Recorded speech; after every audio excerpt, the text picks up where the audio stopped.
Okay, that's number one. Number two, friends and family. Do you know that in the scriptures, biblically speaking, the biblical methodology, the biblical method, the way they used to couple up, the preferred way in the Bible was for parents to actually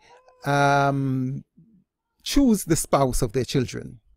Nowadays, in the Western culture, we kind of look down on that kind of method. We think we must choose who we want ourselves. But however, the guidelines, the principles that we must pick up from the Bible is that we must get other people involved. Particularly those who are our seniors, our parents, the elders in the church, mature Christians, ask them to help you to find. Don't be afraid or ashamed to get other people involved and listen to who they recommend. The method that I suggest is simply this. Sit down, casual conversation with your parent or someone that you admire, someone that you trust, and say to them, if you were to recommend someone to me, who might you suggest? And they may or may not have someone in mind. However, if they don't have someone in mind, what you've done, you've planted a seed, they would go away and they would begin to think, or even if they don't consciously think about it, it will stay in their subconscious mind. And as they go from place to place and meet other people, they will be observing and scouting for you. So if they don't have a recommendation, don't worry. They may come back at some point in time and say, have you thought of this person? Similarly, they may have someone, and the second thing that I want you to ask them is, why would you suggest such a person? And just listen to their reasons.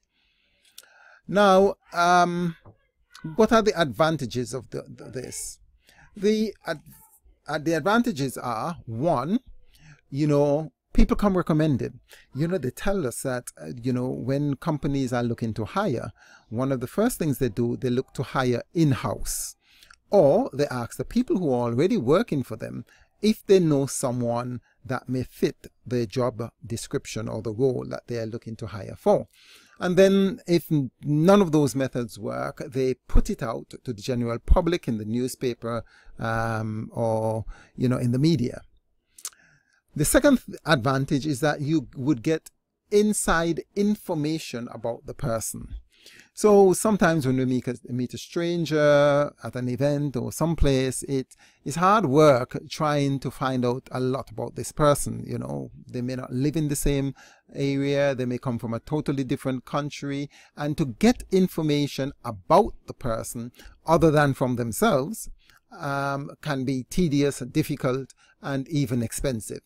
However, when a friend or relative recommend someone they know, you have access to that inside information. So think about asking friends and families. Nobody is suggesting, and I am not suggesting, that you have to accept somebody's recommendation or suggestion.